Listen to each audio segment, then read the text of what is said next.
What is up people, welcome back to the channel. So I wanted to do like a quick mini series on the type of training that I'm doing just now, and as you can see for the title, this one is going to be specific to legs. So my idea is I'm going to break down each muscle group and go over my top 3 exercises for them, maybe a couple of special mentions, but in my opinion you should have these in your training program or a workout that you do. When it comes to legs, it depends on the person, but when you're thinking about biasing your quads, your glutes, your hamstrings, calves, all that kind of stuff, you have to choose specific exercises to grow.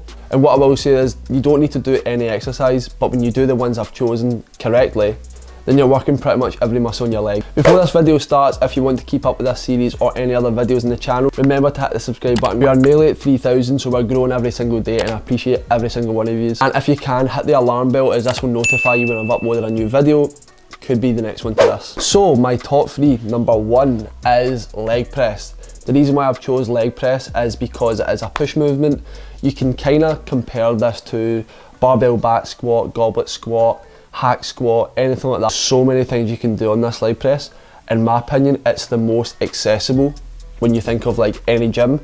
Any gym has a 45-degree leg press or something along the lines of a leg press. The reason why I've not chose the back squat is because I think it's very unstable. There's the risk to reward ratio isn't that great. Your lower back, in my opinion, your lower back ends up really sore when you start getting heavy. My wrists, my elbows, there's a lot of things come into play in terms of injury when it comes to back squat, but what I would say is it does come under preference. And the reason why I've said leg press is because it's very safe. You can take your muscles to full failure without feeling like you're in a dangerous position. What I would say is make sure you've set up the leg press to suit you, so changing the seat so that it's slightly further back, as this will allow you to get your hips a little bit further back. Also, what I would say is avoid allowing your bum to kind of curl up, as this means that you're putting your back under risk, whereas you should just fix your bum right back against the seat and you should just work within your active range. So as you can see in the video, I've shown the bum coming up. The next thing I've shown is my bum staying within the position and the full active range that I can go, and this is absolutely fine. And the reason I've chose this first because we're trying to focus on our quads and our glutes, not hamstrings. Hamstrings don't really work in a leg press. They work kind of, but it's not a hamstring exercise when it comes to a leg press. You can bias different parts of the platform, which I'll show you now, like single leg, high stance, wide stance, even low stance as well if you want to even more bias your quads. And the good thing is you can overload this quite a lot. You can go heavy, and I feel I can go and push myself a little bit more on this compared to a barbell back squat. And what I will quickly say is you can use a hack squat. If you have a hack squat, use a hack squat, because what this does is it allows your back support, the same as a leg press. So either or, but the reason why I've chose a leg press is because it's more accessible to everyone, it's a little bit safer, and I feel like a lot of people will benefit from pushing themselves on a leg press. So the next one on the list is a Romanian deadlift. So this can be barbell or dumbbell. The reason why I'm showing the barbell is because I can overload a lot more in the barbell. I feel like my form's a little bit better in the barbell, and it's just my preference. But if you only have access to dumbbells, absolutely fine, just make sure you're overloading it. What I'll say is when you're doing an RDL, I like to use straps, and this because I'm not working my grip, I'm not working my forearms. This exercise is a hip hinge, so glutes and hamstrings are the main focus of this one. Just make sure you're using perfect form. The idea for this one is you're wanting your hips to drive back, and that's the drive force of the movement, not bending your knees or just dropping the weight. You're just pushing your hips back, which will allow your hamstrings and your glutes to lengthen. This is going to be the driving force of this movement, and then what you want to do is explode up and squeeze your glutes as hard as you can. Main things for this as well, tuck your head in, make sure your lats are engaged, and make sure that your back is neutral. And when I think of my glute progress, I would say that RDL is one of the main things, because I went from like lifting 20 kilogram dumbbells to up to like 160, 170 RDL barbell, and you can tell how much effect it had on my glutes. What I will say, if you're not doing a heavy RDL, then you should change it up. If you've not got it in your program, definitely put it in, try and increase the weight, and you'll see a difference in your hamstrings and your glutes. Okay, the last of my top 3 on this list, I will say is this is down to preference. If your goal is quads, leg extension. If your goal is glutes, hip thrust. Quads is one of my main goals, and this is probably the only way to shorten your quads fully.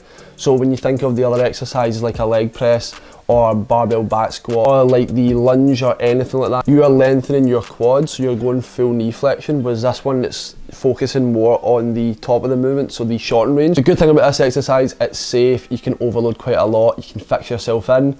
There's no bad things to say about this exercise. And if you're not doing any sort of leg extension and your main goal is quads, then I suggest you actually put it in your program. Even at the start, at the end, it's useful to do both. What I like to do is lean forward slightly on the the seat, and when I bring my legs fully up, then you actually fully shorten your quads. That's just my preference. You can also just lean back, but I feel like leaning forward slightly allows me to grip myself in a little bit better. And like I said, you don't need to do anything fancy like pointing your feet out, pointing your feet in. I used to do that to try and bias certain things like my medialis, but if you're bang on central, this is all that matters. Just stay central, try and push yourself, overload, and then you should see progress. When it comes to the hip thrust, I use a barbell, so if you're wanting to progress your glutes even more, barbell hip thrust is very, very safe. A few wee tips for this one, just make sure your feet is underneath your knees. I like to put mine slightly in front, and you feel your hamstrings and your glutes in this one. If my main focus is my glutes, trying to progress in the hip thrust is very, very simple. Just make sure you've got the pad on, you're positioned yourself right, your feet's in the right position,